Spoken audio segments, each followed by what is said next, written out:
Well, it's the Monday morning after what is all too common in my life. Another abysmal letdown. Dick T's team loss from the Philadelphia Eagles. And much like in any one of my post game videos and on Twitter, a number of people comment to me. And there's one comment that I always get, um, especially when things look their worst. And that is the whole comment of, well, at least you are not a fan of the Browns. And for whatever reason, I really started pondering that. And like, this isn't just so much relegated to the Browns. This is to any of the teams that are seen as the joke of the league. At least you're not a Jags fan. At least you're not a Lions fan. I mean, Lions fans are talking to Cleveland fans like, what the fuck are you talking about? At least your franchise has managed to win at least one game every season. The '08 Lions didn't even win jack shit. Went winless. So okay, this isn't just necessarily about the Browns fans, but I want to stick to one team to give an example here because I want to correlate a time span here that I'm going to get to in a second. Um, I started pondering this last night, and I thought a bit more about this morning. I want to make a video, just putting my thoughts out here because I don't know if people realize how fucking difficult it is to just keep coming back to being a Philadelphia Eagles fan comparatively to someone who is, say, a Browns fan. Now, I'm going to stick with for time frame purposes here, the 1999 era of the Cleveland Browns and on. This was after 95 where Art Meldell moved the team out to Baltimore and went on to win a Super Bowl there. And then 95, well, they actually won after Cleveland came back.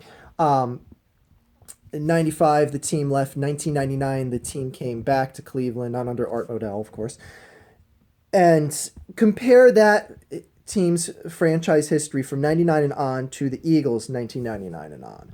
All right. So, starting in the late 90s, Eagles draft a quarterback by the name of Donovan McNabb.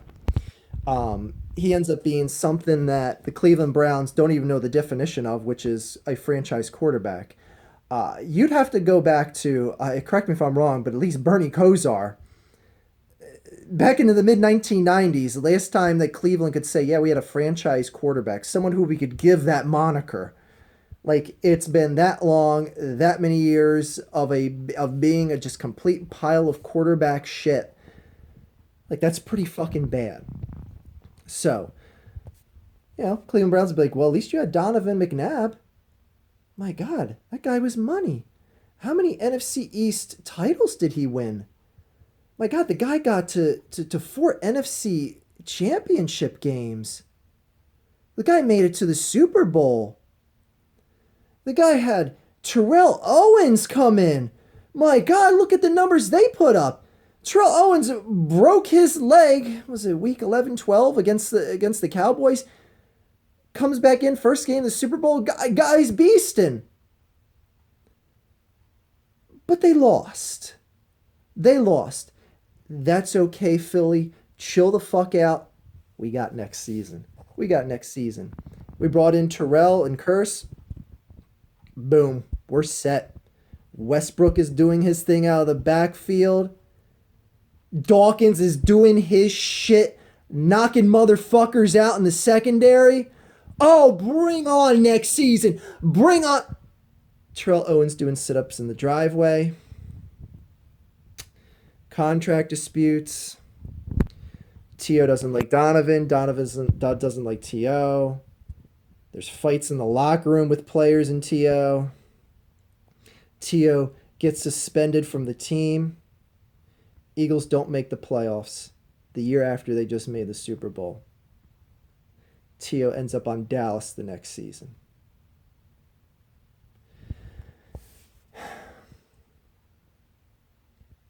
Abysmal.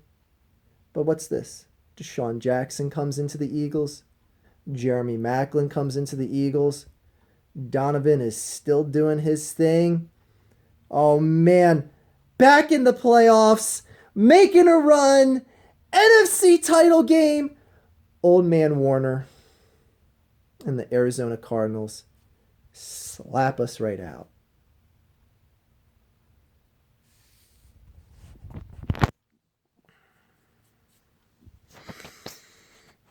And this is skipping over a lot of other things, like the loss in the last game at Veterans Stadium to a Tampa Bay Buccaneers team that has never won a playoff game, or I think it was just any game where the temperature was under 34 degrees. The temperature that day was like 15. Last game, Veterans Stadium. Pick 6. I can still remember. I was at that game. I still remember Rondé Barber running in that pick 6 from Donovan.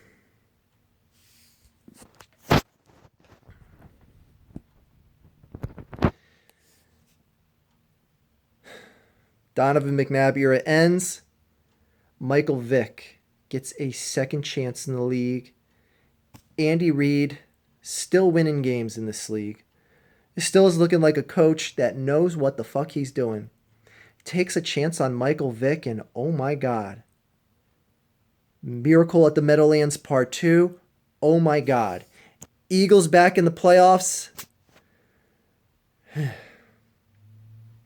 Eagles out of the playoffs. The Vick experiment ends. The Andy Reid era ends. Now the Eagles land out of nowhere a deal that everyone thought was dead. The most sought after coach on the market, Chip Kelly. Jeff Lurie lures in Chip fucking Kelly. Excitement is back. Intrigue is back. Boom! This Eagles team comes out like a juggernaut. Nick Foles, 27 touchdowns and only 2 interceptions. Eagles win the NFC East. Oh, it's on. Oh, it's on. Lose in the divisional round. Lose in the wild card round to the Saints in Philadelphia.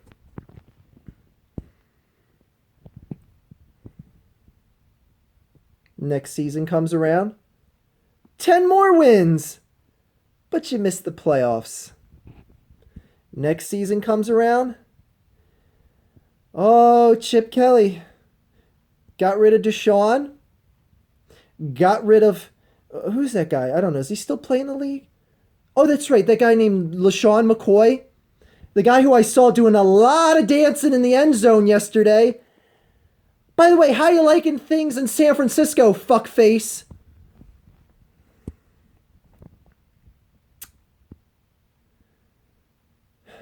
Chip Kelly fired before the season even ends. Eagles miss the playoffs. Eagles don't even finish with a 500 record. Crash and fucking burn. Pick up to this season. Eagles take a chance.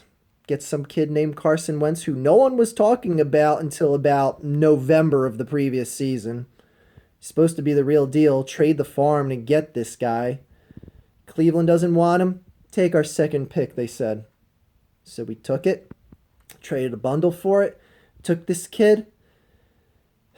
And kicked Cleveland's teeth down their throat in week number 1.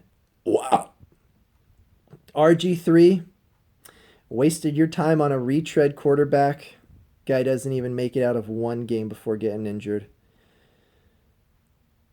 Wentz goes into Chicago. Wins impressively. Okay. Seen 2 games. I'm not getting teased just yet. Because those were 2 winnable games no matter who the opponent was. No matter who was playing Cleveland or Chicago. Pittsburgh is the real test. Pittsburgh is a team that a lot of people have going into the Super Bowl. That's a proven franchise. That ain't gonna let some rookie quarterback get some shine off of them. 34-3. 34-3. 3 wins in a row. The Eagles are winning by an average of over 20 points per game. That ain't a fluke, people. That is a back-to-back-to-back trend. That is money in the bank certified. What the fuck just happened in Detroit? 14 penalties, lose by a point, 110 plus yards, penalized, fluke. Washington, same deal. 13 penalties, over 110 plus yards penalized. Kicked in the fucking guts again. So I ask you, is it that bad to be a fan of a team like the Cleveland Browns who know going into every season that they don't have much of any expectations because they know not to expect much from their team? Their team hasn't made the playoffs since Dallas was winning Super Bowls. That's how long it's been. Oh, that's an eternity. And on top of all that, we got to sit here in Philadelphia and watch the Dallas Cowboys just winning left and right. Taking a quarterback that no one wants in the first round. Second round, everyone's passing up on him. Dallas takes him. Gets Ezekiel Elliott, who looks like the biggest, baddest motherfucking beast coming out of the backfield in quite some time, making people go like, I'm sorry, who was that guy that was the real deal last year? Todd Gurley? Who's that? Todd Gurley? Todd who? Zeke Elliott's where it's at. Seeing a team like that reform themselves and seeing my team going like, damn, what would things have been like if Deshaun was still here, if Shady was still here, if Bradford was still here? Think about that. What would this team look like if Bradford and McCoy and Deshaun were still here?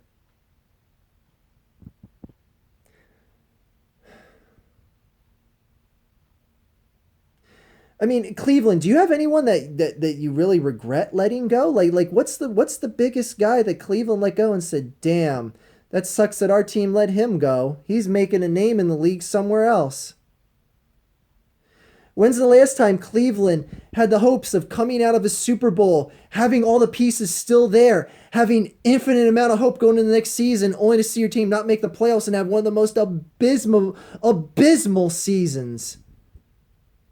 Where your stud receiver can't even get on the field because he's getting suspended and then getting thrown off the team and thrown to the Cowboys the next year. So I ask you, is it that much worse to be a fan of the Cleveland fucking Browns?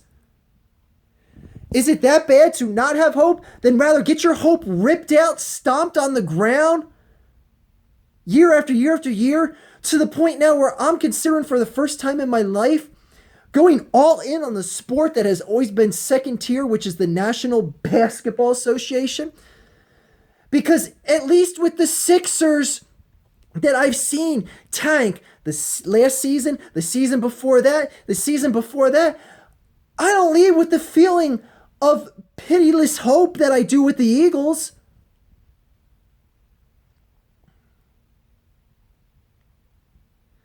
Because I just feel knowing that this Eagles team is just going to let me down.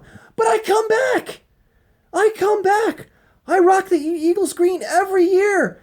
I still have confidence that Carson Wentz is going to lead us to the promised land. Because I've seen enough of this kid so far to say, man, if he looks this good in his rookie season, the sky is still the limit. Am I a fucking fool? Because I had that same thought and hope with Donovan. What else do I got? I still love the game of football. I love watching it. What the fuck? I'm not just going to sell my shit and become a Steelers fan. Fuck that noise. I'd rather give up altogether.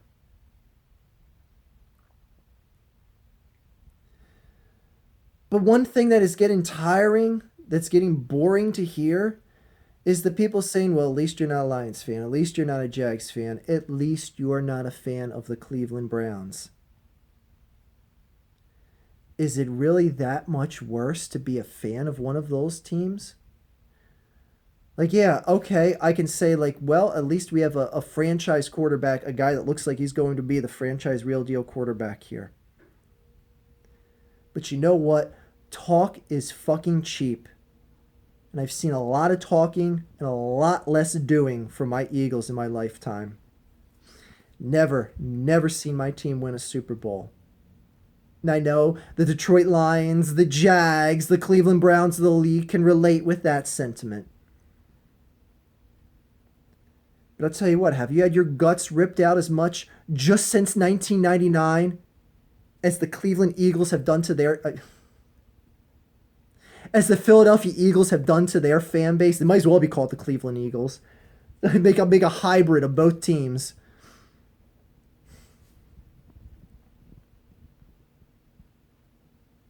So what is worse? Being the Browns fan or being the Eagles fan? Fuck if I know. That is all.